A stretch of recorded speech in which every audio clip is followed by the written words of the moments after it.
Hey fellow runners, it's R.A.N.T here for episode 17, and today is Veterans Day, so I'm going to honor our veterans with the USAA Honor Through Action Challenge. You draw a V in your hand.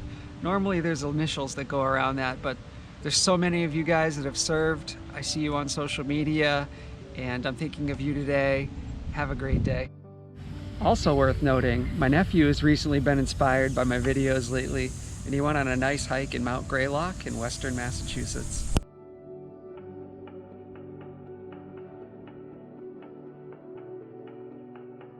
So today's episode is called How I'm Running Personal Bests in My 30s. It's hard to imagine, 10 years ago, 15 years ago, if I were to look into a crystal ball, I would not have predicted that I would still be running to this day. And not just running, but running personal best now. I'm currently in the best shape of my life, so I'm going to talk about things I've learned over the years that have made me successful. Just to be clear, there's a place for everybody in the sport. That includes you. But this video, I'm going to be talking about how I'm personally running personal bests right now in my 30s. To kick things off, number one, I made running a priority and maybe even an unhealthy addiction at times. As you know, and I'm sure you've experienced yourself over the years, life changes. There's changes in careers, jobs, relationships, just things you can't even predict in life itself. And throughout the years, probably since I've been 18 years old, I've always found the time to get a run in. And I've always found the time to get the gym work in and do all these little things consistently over the years that are leading to success right now. It's important to note, and this is a big one, that it takes time. They say in order to be a master of your craft, it takes roughly 10 years of experience at a very high level. Just by staying consistent and getting just a little bit better here and there, some slow incremental improvements, I've slowly started climbing the ranks, and I started surpassing former district champions, state champions, and former Division I collegiate athletes from my area. And my current fitness indicates that I'm likely knocking on the doorsteps for the Olympic trials and the marathon. Number two, finding what works. Now this can be so individualized. This is going to vary from person to person, but I'm going to tell you what I found for me, and it's been instrumental in helping me develop as an athlete. Finding what works can be a number of things. It could be the amount of miles that you're putting in each week. It could be the type of workouts that you're doing. It can be race day preparation or preparation the week of. It could even be medical treatment, such as things such as massage, dry needling. And over the years, I've developed my own system. I found what works. I know what it takes to get better. A lot of running is knowing your body and knowing what you can and can't handle. And I know for myself personally, I don't really like to go over maybe 80 miles a week. I think anything more than that, I start to trend downward. So it's important to not exactly put in a lot of miles, but definitely go heavy with the intensity when necessary. I've also found that when traveling, I like to make myself a checklist, and I like to make sure that I pack everything I need. It's really important to be able to not only race locally, but at those national or international caliber races, in my opinion. I think that's what really separates a good runner from a great one. And number three, this might be the most important. So it's gonna be staying positive and getting your mind right. In this sport, you really wanna surround yourself with people that are just as passionate and positive and supportive of your goals, and you wanna be supportive of theirs as well. It's very important to find those people that care and can help you along your journey. I know for myself, during the workday, I like to run YouTube in the background on a side tab. So I might listen to people like Pastor Stephen Furtick or TD Jakes, people that really get my mind in a good place. And I also like shooting texts to some of my favorite people, check in. One of the great things about having good friends is you have people that can kind of elevate you when you're down, bring you down a few pegs when you're getting too cocky. Number four, and this is where you really separate yourself from the competition. It's in terms of consistency in what you're doing.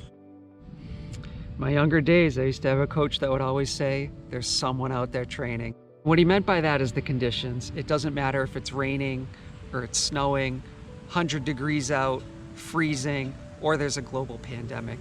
If you want to be a competitive runner, you've got to run. And that doesn't necessarily mean outside, But you have to have an alternative in place if you can't do it outside, whether that's a treadmill or an indoor track or the pool, gym facility. You've always got to have a plan in place in order to get that training in. And to add to that point, in coaching school, you learn about what's called the specification of training. In other words, you want to be a better runner, you run. You know, you can do other things to supplement your training, but you can't do things in place of running in order to be a competitive runner. So in other words, you know, if you want to bike 4 days a week, that's great if you're a triathlete, but if you want to be a competitive runner, you're only going to get so far. The next thing I want to go over is diet and nutrition. Now, the thing is, I'm actually not providing advice. I don't follow a plan myself. I've never seen a dietitian. I just know what works for me, and I'm going to put this under the consistency umbrella. All right, so I know this next part is going to sound incredibly boring, but my breakfast is pretty much the same every day. I know when I wake up, I'm going to have my usual breakfast. I'm going to be consuming protein throughout the day, my multivitamin, and I know what I'm going to eat after the run.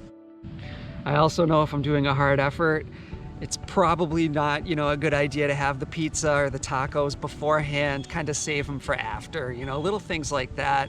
I found that anything that has like a rice base, one of my favorite things to get around lunchtime is this like chicken bowl from Whole Foods. It's got, you know, lots of rice, some teriyaki sauce, chicken on top, steamed vegetables. That to me is a great thing to have on a day where I'm doing a hard workout or a long run. Over the years, I've also found how to space out these things. You know, when I have that lunch and when I'm gonna do that hard workout, how much time in between do I need?